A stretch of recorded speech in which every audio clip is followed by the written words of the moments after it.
Gracias, Maggie. Ya son las 9 de la mañana, 26 minutos. La Agencia Nacional de Desarrollo, con el apoyo del Parlamento, organiza el Espacio Emprendedor. Va a ser una feria de emprendimientos que va a tener lugar en la explanada del Palacio Legislativo. Y para conocer los detalles, y con esta excusa, es que invitamos a su presidenta, a Carmen Sánchez, directora de ANDE. Bienvenida. ¿Qué tal? Buenos días. Un gusto estar con ustedes. Bueno, esto tiene que ver con el Día de la Cultura Emprendedora, ¿no? Que va a ser el próximo jueves y este es el evento para el sábado. ¿Qué es la cultura emprendedora?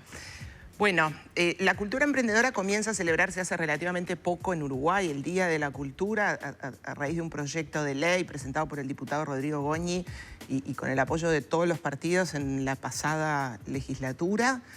Y lo que implica o lo que busca es visibilizar el trabajo de los emprendedores y el aporte que los emprendedores hacen a la economía del país. Es un día, una semana te diría, porque en todo el mundo esta semana es la Semana Emprendedora Global, además que se celebra, y justamente busca poner en agenda las dificultades, las debilidades por las que atraviesan los emprendedores, pero por otro lado la cantidad de fuentes de trabajo que generan y también el aporte que hacen a la economía, que es muy importante, sin duda. ¿Qué peso tiene el sector emprendedor en nuestro país? ¿En la economía, en las fuentes de trabajo? Cuando hablamos de emprendedores estamos hablando de micro y pequeñas empresas. En general nosotros decimos que las cifras muestran que alrededor de 2/3 partes de la mano de obra empleada en el sector privado está empleada en micro, pequeñas y medianas empresas. O sea que este sector es responsable de casi el 70% del empleo generado en el sector privado. Y en cuanto al aporte que hacen al Producto Bruto, están en torno del 40% la contribución. Así que realmente es un sector muy importante. Por suerte en nuestro país desde hace muchos años ya se viene trabajando mucho en todo lo que tiene que ver con la promoción del emprendimiento. Hay hoy en día, diríamos, un ecosistema emprendedor muy fortalecido. Hay casi 100 instituciones que están trabajando con emprendedores a lo largo y ancho de todo el país y que apoyan en las distintas etapas de lo que implica emprender, porque no es lo mismo cuando el emprendedor está con una idea en la cabeza y piensa, bueno, ¿cómo llego a concretar esta idea? A también lo que implica cuando ya arranqué y tengo las primeras dificultades, bueno, ¿quién me apoya, quién me mentorea, quién me da financiamiento para empezar y para crecer después? Hay una percepción que le pido que me diga si es correcta o no, o por lo menos yo lo veo bastante y lo he escuchado, que la emergencia sanitaria, más allá de lo complicada que estuvo laboralmente, también fue en cierta forma un catalizador del emprendimiento, porque muchas personas que de repente eran empleadas y perdieron su trabajo, en cierta forma y bajo la necesidad, terminaron encontrando el empujón para decidirse a tener sus propias creaciones, a ir detrás de sus ideas. ¿Eso lo notan ustedes? Es así. Desde el punto de vista académico, digamos, en los libros de texto siempre se habla de los emprendedores por oportunidad o los emprendedores por necesidad. Y cuando hay momentos de crisis, históricamente, el aumento de emprendimientos por necesidad se verifica siempre en todos lados. Y Uruguay no fue la excepción, pasó en todos los países. También en Uruguay mucha gente, como tú decías, lamentablemente quedó sin trabajo a raíz de la pandemia y bueno, la crisis que se originó y empezó a hacer por su cuenta lo que sabe hacer. Muchas amas de casa empezaron a cocinar en su casa para afuera, algunas con costura que se dedicaban a veces a otra cosa y cambiaron el rubro. Hay muchísimos emprendimientos. Nosotros estamos ahora por terminar el monitor global de emprendimientos que se hace también en todo el mundo y Uruguay participa de ese ranking, pero los datos preliminares que tenemos del 2020 es que aumentó la tasa de actividad emprendedora. Quizá este número que le voy a preguntar también va a estar más claro en el monitor, pero como para tener una idea, ¿tienen una medición de cuántos emprendimientos que empiezan en Uruguay realmente tienen una viabilidad y se pueden sostener en el tiempo? Porque era lo que decía usted también, a veces la idea puede parecer muy buena, pero no siempre se tienen las herramientas, tipo yo sé cocinar, yo sé coser, yo sé tejer, pero ya no sé tanto de cómo manejar mis números y de contratar un contador y de que ya tengo que hacer aportes. ¿Cómo es ese tema? Ahí depende mucho el apoyo que tenga el emprendimiento o la soledad en que transita. En general, los emprendimientos que tienen algún tipo de apoyo, ya sea de acompañamiento, de capacitación al comienzo o a lo largo de su emprendimiento, tienen una tasa de sobrevivencia mucho mayor. Nosotros particularmente en lo que es uno de los instrumentos de la agencia que hace más tiempo que viene funcionando, que es el Capital Semilla, que es un financiamiento no reembolsable para nuevos emprendimientos, es un concurso que se realiza 2 convocatorias al año, tenemos una tasa de supervivencia, digamos, de arriba del 90%, es decir, de los emprendimientos que reciben ese financiamiento y que luego son apoyados por la agencia con seguimiento, asistencia técnica, más del 90% persisten a lo largo de los años. Y eso se verifica con todos los apoyos, no solo de ANDE, de los distintos programas que hay, como decía, en el país. Las universidades tienen sus propias incubadoras para emprendimientos universitarios. En general, las intendencias de todo el país tienen algún tipo de apoyo. Hay otras incubadoras. Recientemente empezó Sembrando también a hacer apoyo y yo creo que siempre suma porque justamente la soledad al momento de emprender y al momento de tomar las decisiones es uno de los motivos de fracaso. Entonces, el poder estar acompañado en la toma de decisiones es fundamental.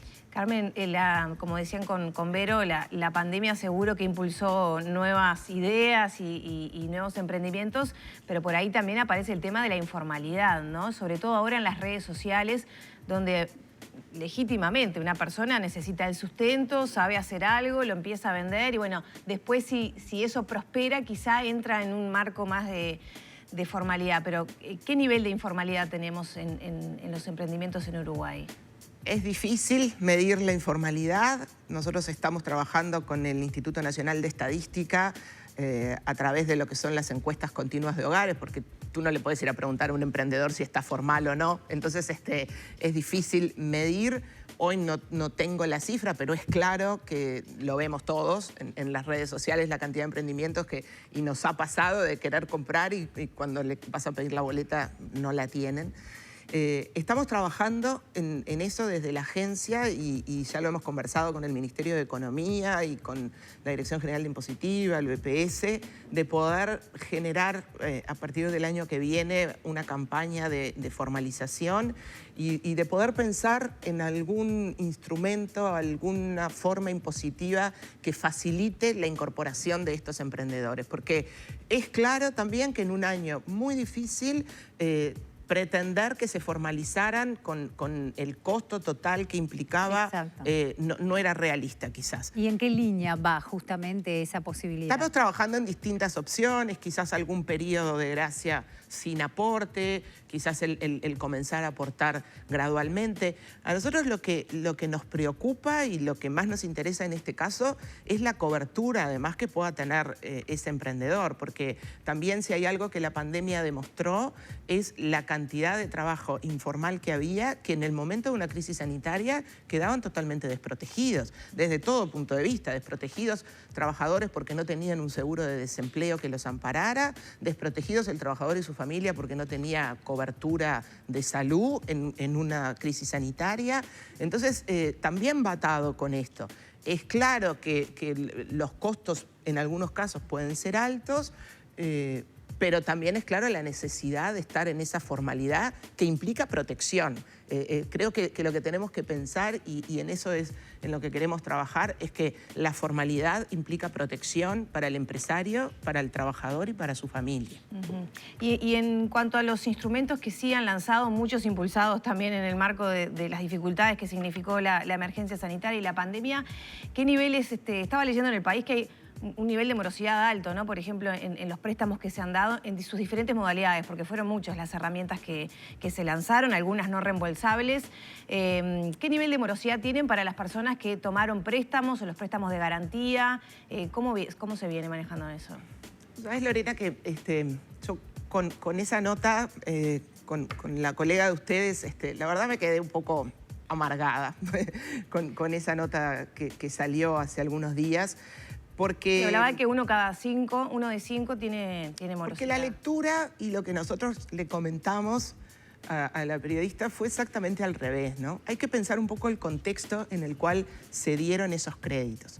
Desde marzo del 2020 el Poder Ejecutivo y en particular el equipo de Economía diseñó una serie de instrumentos que los hemos conversado aquí mismo varias veces, que tenían que ver con la capitalización del sistema de garantías, con otorgar créditos a tasas subsidiadas a través del mercado de microfinanzas, en algunos casos subsidios, pero también pensamos en aquellos a los que no acceden a los bancos o a las instituciones de microfinanzas. Personas que están en el clearing, personas que no tienen un antecedente crediticio como para ir a golpear la puerta de un banco.